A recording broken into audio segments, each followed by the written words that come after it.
બનાસકાંઠાના થરામાં દેવદરબાર મઠ ખાતે બનેલી ઘટના અને એફઆઈઆરમાં કથિત ગોટાળાના કારણે ચૌધરી સમાજમાં ભારે રૂ જોવા મળ્યો હતો। ન્યાયની માંગ સાથે આજે ચૌધરી સમાજ દ્વારા એક વિશાળ મહાપંચાયતનું આયોજન કરવામાં આવ્યું હતું। સમાજના અગ્રણીઓનો સીધો આક્ષેપ છે કે પોલીસે મૂળ ફરિયાદમાંથી મુખ્ય આરોપી અને કાવતરાના સૂત્રધાર મંદ બળદેવનાથનું નામ કાઢી નાખ્યું છે। જો આગામી 10 દિવસમાં યોગ્ય કાર્યવાહી નહીં થાય તો હજારોની સંખ્યામાં સમાજના લોકો ગાંધીનગર તરફ કૂચ કરશે। થરાના દેવદરબાર મઠ ખાતે બનેલી આ ઘટનાના 20 દિવસથી વધુ સમય વીતવા છતાં ન્યાય ન મળતા ચૌધરી સમાજ આરપારના મૂડમાં આવી ગયો હતો। વડિયાર પંથક સહિત સમગ્ર ગુજરાતમાંથી ચૌધરી સમાજના અગ્રણીઓ યુવાનો મોટી સંખ્યામાં એકત્રિત થઈ મહાપંચાયત યોજી હતી। પીડિત પક્ષ અને સમાજના આગેવાનોનો આક્ષેપ છે કે થરા પોલીસે દાખલ કરેલી એફઆઈઆરમાં ભારે વિસંગતતા છે। રાજકીય દબાણ હેઠળ કે મઠના પ્રભાવ હેઠળ કામ કરી રહી છે। અપહરણ, મારપીટ અને લૂંટ જેવી ગંભીર ઘટના બની હોવા છતાં યોગ્ય કલમો હેઠળ ગુનો નોંધવામાં આવ્યો નથી। ન્યાયના માટે જે આ પ્રકરણ થયેલું છે 11 તારીખે 11/7 થી આજે 21 દિવસ થયા છે। મને જે ન્યાય નથી મળ્યો, જે બળદેવનાથ માથે એફઆઈઆર કરેલી હતી એ એફઆઈઆરની માલિમકાથી જે અમને નામ આડાવડું કરી અને મેં નામથી કાઢી નાખ્યું તો ગોટાળા ચડાવ્યું છે।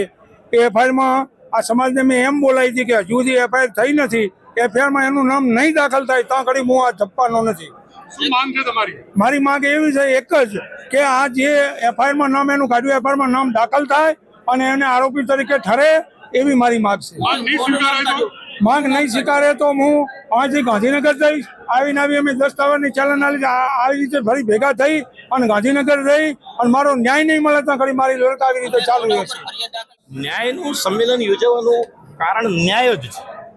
જ્યારે ઘટના ઘટે છે, ભોગ બનનાર પોતે પોલીસ સ્ટેશનમાં જઈ અને કહે છે, વિડીયો એના ઘટનાના પુરાવો પણ છે અને છતાંય પુરાવા હોવા છતાંય પોલીસ પ્રશાસન ઘટનાને મૂળભૂત રીતે લેવાની જગ્યાએ ફરિયાદમાં વિવરણ જે કરે એ વિવરણમાં વિસંગતતા રાખે તો સ્વાભાવિક રીતે ન્યાયની માગણી કરવા માટે સમાજ નીકળવાનો છે।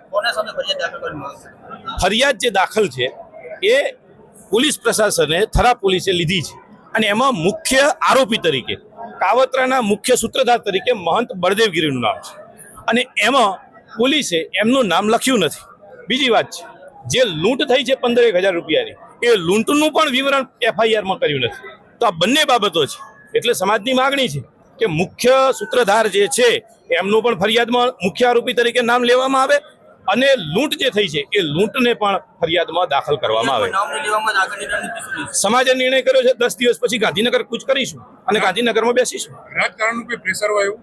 રાજસત્તાનું કામ કરવાની છે, રાજકારણને એનું કામ કરવાનું છે, એ એમનું કામ ચાલુ રાખે, જે કરવું હોય કરે।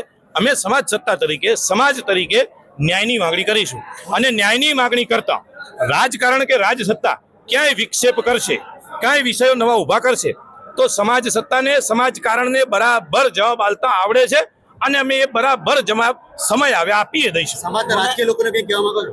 રાજકીય લોકો જે સમાજના છે એમને વિનંતી છે કે ભાઈ આ જે ઘટના ઘટી છે એ ઘટનાને તમે નિષ્પક્ષ રીતે તટસ્થ રીતે જાણો, સમજો અને જિલ્લા પોલીસ વડાને ભલામણ પણ કરો કે ભાઈ આ ઘટનાની યોગ્ય અને ન્યાયિક તપાસ થાય। પૂરા ગુજરાતને ખ્યાલ છે કે છેલ્લા 20 દિવસથી ચૌધરી સમાજની આન બાન અને શાન એવી પાઘડીના ન્યાય માટે આજે મહાપંચાયતો અમે કરી રહ્યા છીએ। આજે એ વઢિયારી પંથક અને જતોડા સમાજના સૌ અમારા અગ્રણીઓ, વડીલો, યુવાનો મોટી સંખ્યામાં અહીંયા હાજર રહ્યા છે।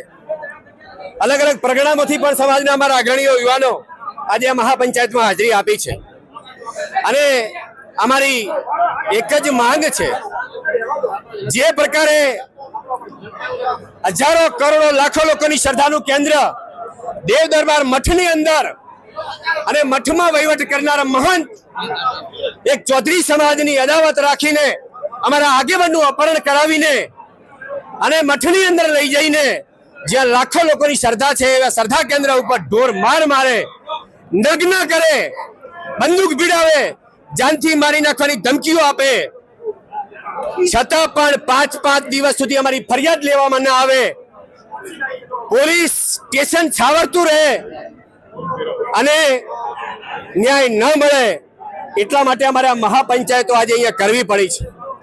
પૂરા ગુજરાતે જોયું છે કે જે ઘટના ઘટી છે વખોડવા લાયક ઘટના છે.